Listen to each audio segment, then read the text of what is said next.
Well, I thought a couple of years ago that we'd had enough of Major League Baseball in the Ironman with David Sampson, but obviously that wasn't the case because Jeff Conine, who has World Championship rings, World Series rings in 1997 and 2003, playing in first base and playing in left field, the only Marlin to have 2 World Series rings, is joining us now, and he's also doing the race this weekend, and he's gone from a pretty stocky baseballer to a thin-looking racing machine at the moment. So, Jeff, welcome to Hawaii. Thank you, Greg. Nice to be here.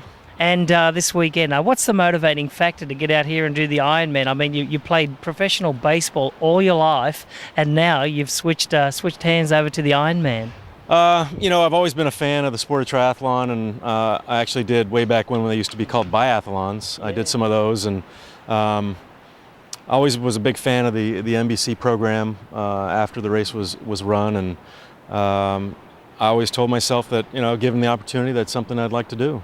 Absolutely. So you're throwing yourself into the deep end because this is probably one of the most difficult races. Yeah. I didn't really want to say that in front of you, but I think you know. I know. Everyone's told me, why are you doing Hawaii? That's like crazy. But I live in South Florida, so climate is fine. I'm not worried about climate, and it's pretty windy there. So the wind I'm kind of used to, but there's no hills there. So that's going to be different. So you have to do hill work on bridges. Okay, so I want you to explain to everybody who's watching this. There's a lot of fans from Major League Baseball watching the Ironman weekend, just because you're in it. And I want you to explain to them, the difference, between training for baseball, mainly weights and, things like that, as opposed to, cardiovascular work. How did you change?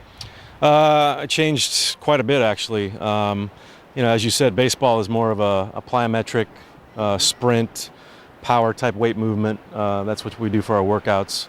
Not much aerobic fitness whatsoever. So when I get into the training for the Ironman, it's all that stuff goes out the door, and it's get on the pavement and pound your miles, get your time in, and train your body to operate at a much lower heart rate than I was used to operating at. So you have the energy to get through a day that's going to take me probably 13 hours. Yeah, consistently move that body through. It's a test of attrition, absolutely, for sure. And now, Jeff, the last thing is you've got Mark Allen coaching you, and pretty good. Have it from the king, huh? Not bad. I think the guy knows what he's doing. He's been here, done that, and it's been an invaluable resource to be able to get on with them. And my coach Luis Vargas, who's his co-founder, to have that knowledge and experience to know that, hey, if I have a bad day, they know why and how to correct it and say, don't worry about it. And, we've got a specific plan to follow, and now I got to execute it. Absolutely not bad for a man that batted .314 in his best year, and I tell you, or .340, I think, one of those two. But anyway, I think he'll take the .340. Take the .340, that's for sure. He hit 214 home runs, and let's hope that he hits a home run this coming Saturday. We'll know we get to the finish line, and we'll be there to greet him there.